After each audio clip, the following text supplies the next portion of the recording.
चतुर मोची।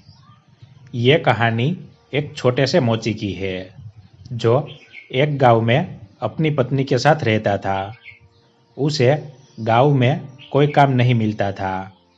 उसके पास अब इतना भी पैसा नहीं था कि वो कोई अनाज खरीद सके।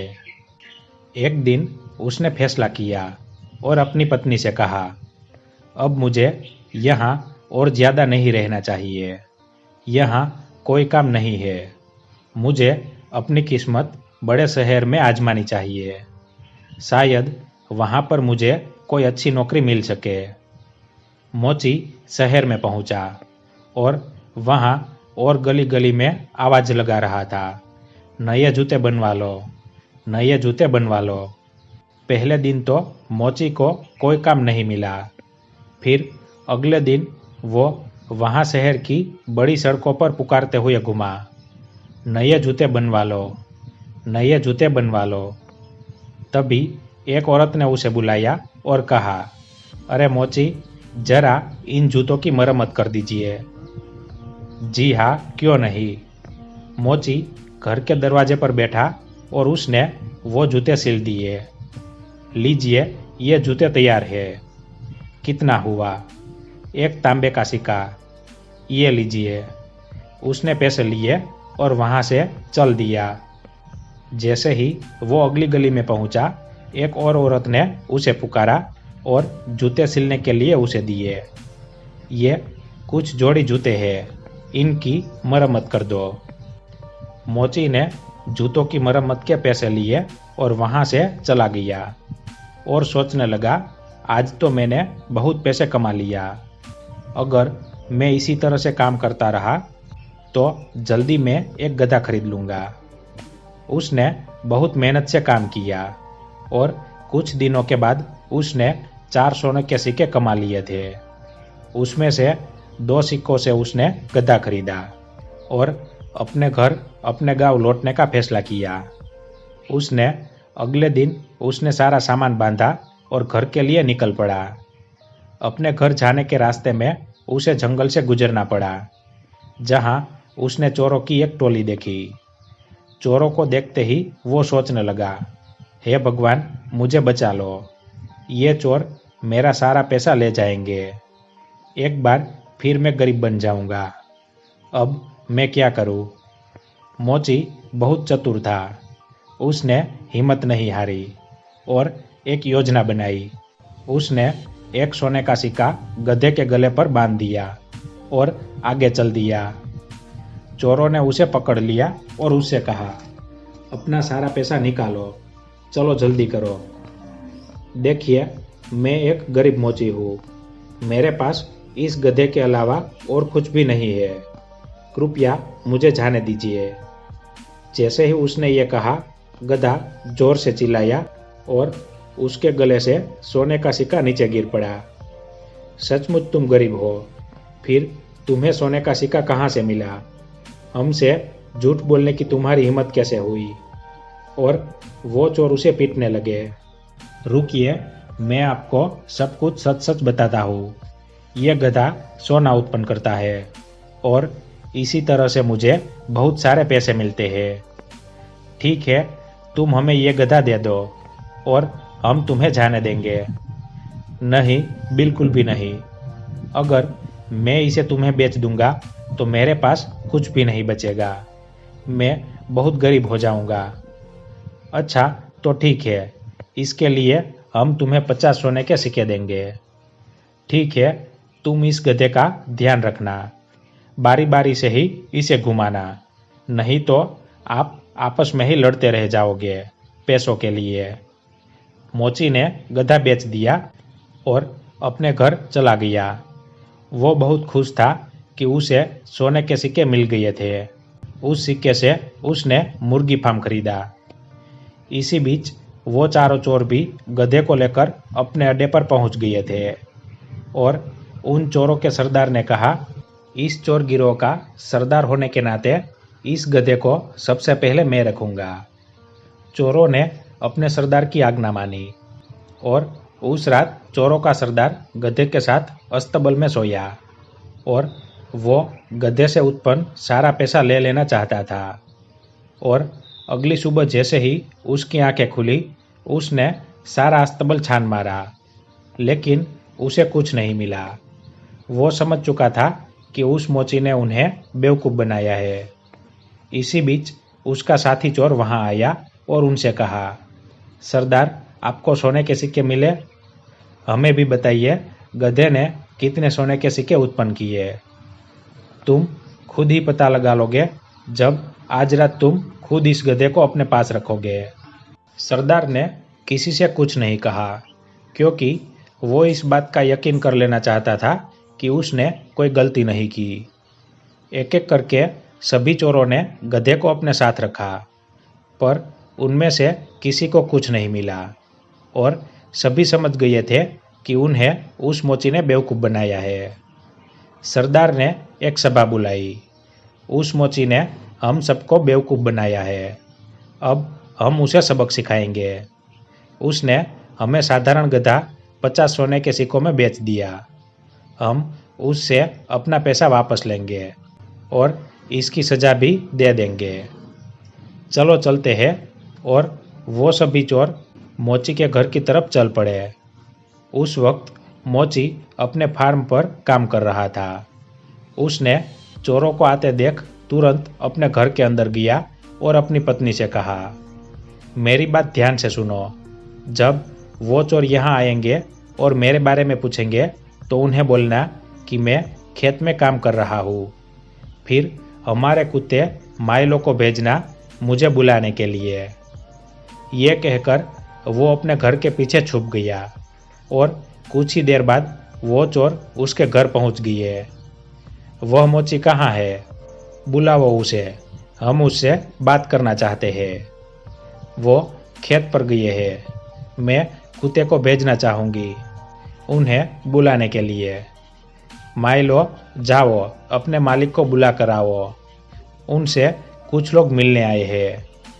यह सब क्या है? क्या तुम्हारा कुत्ता सचमुच तुम्हारे पति को यहाँ ले आएगा? जरूर, वो हर बात समझता है। जब वो खेत पर होते हैं और मुझे उनसे बात करनी होती है तो मैं माइलो को उनके पास भेज देती हूँ और माइलो मेरा संदेश उन्हें दे देता है।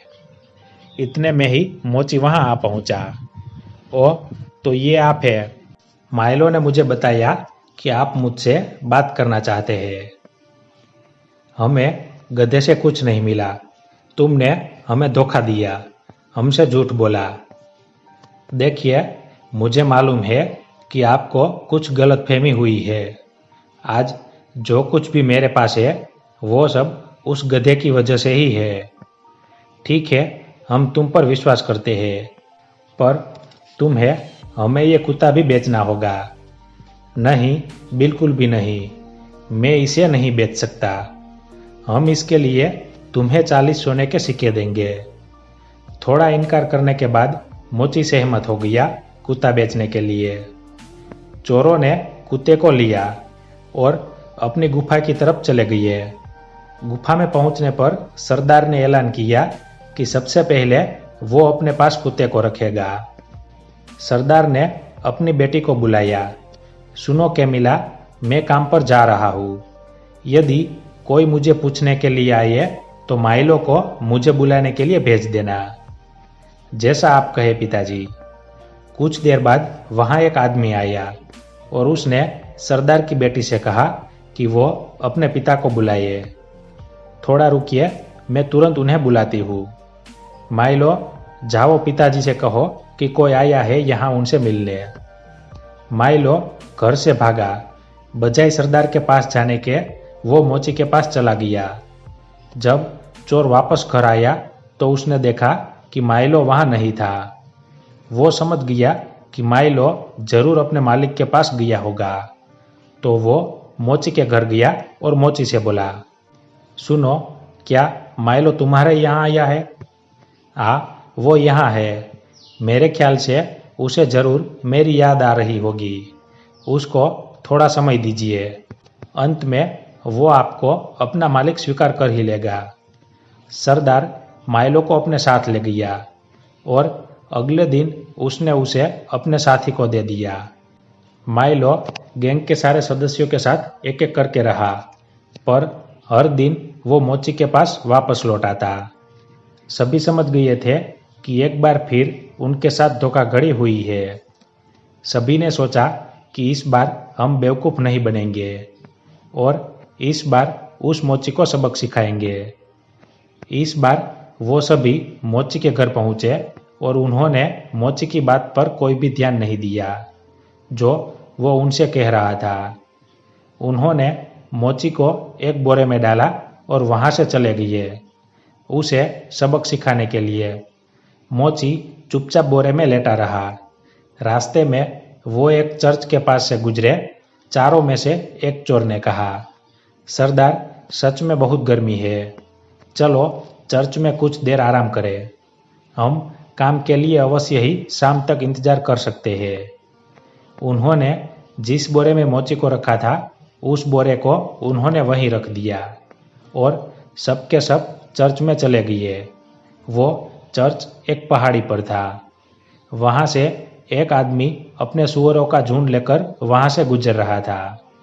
जब मोची ने सुअरों की झुंड की आवाज़ सुनी तो मोची को एक उपाय सूझा और उसने ऊंची आवाज़ में चिल्लाना शुरू किया, मैं ऐसा नहीं करूँगा, मैं ऐसा नहीं करूँगा, मुझे छोड़ दो, मुझे जाने दो। सुअरों के मालिक ने मोची की आवाज़ सुनी और वो उसके पास आया और उसने मोची से पूछा, अरे रुको रुको, तुम क्या नहीं करोगे और किसने तुम्हें उस बोरे में डाला? वो मेरी शादी राजा की बेटी से करवाना चाहते हैं, पर मैं नहीं करना चाहता। क्यों भाई, क्या तुम पागल हो? अगर मैं तुम्हारी जगह होता तो मैं राजकुमारी से शादी करता ही। अगर ऐसी बात है तो आओ, मैं तुम्हें बोरे में डाल देता हूँ। जाओ और राजकुमारी से शादी कर लो। सचमुच? बेशक, पर सबसे पहले मुझे बाहर तो निकालो। सुअरों के मालिक ने मोची को बोरे से बाहर निकाला और खुद बोरे में कैद हो गया। मोची ने उसको बांध दिया और उसके सुअरों को लेकर वहां से चला गया। शाम को चोर चर्च से बाहर आए और उस बोरे को उठाया और वहां से चले गए। सुनो, चलो इसे यहाँ कीचड़ में फेंक देते हैं, ये कीचड़ ही इसे सबक सिखाएगा। चोरों ने उसे कीचड़ में फेंक दिया और वहां से चले गए। वापस आते समय उन्होंने मोची को सड़क पर देखा और वो हैरान रह गए। तुम यहाँ कैसे पहुँचे? उस कीचड़ के नीचे एक जादुई स्थान था। वहाँ बहुत सारा सोना था और बहुत सारे सूअर भी थे। वो सूअर उस सोने की रखवाली किया करते थे। मैं उनकी मदद से बाहर आया हूँ और अपने साथ कुछ सोना भी लेकर आया हूँ। बस वहाँ सोने के लिए वापस जा रहा हूँ। रुको, हमें भी उस जादू स्थान पर ले चलो और सावधान, वहाँ तुम सोने को हाथ भी मत लगाना। ठीक है, अगर तुम कहते हो तो चलो। चोरों की टोली मोची के साथ उस जगह पर पहुंची। अगर तुम्हें सोना चाहिए तो तुम्हें खुद को बोरे में बंद करना होगा। सभी चोरों ने खुद को बोरे में कैद कर लिया। मोची ने उन सभी को कीचड़ में फेंक दिया और उन पर सूअर छोड़ दिए। चोर चिल्लाते रहे और सूअर उन्हें चाटते रहे। यह देखकर मोची हंसा और अपने घर चला गया। उसके बाद वो सुख और शांति के साथ अपनी पत्नी के साथ रहने लगा। इस कहानी से हमें सीख मिलती है कि हमें विपरीत परिस्थितियों में भी अपनी बुद्धि और चतुराई से काम लेना चाहिए। धन्यवाद।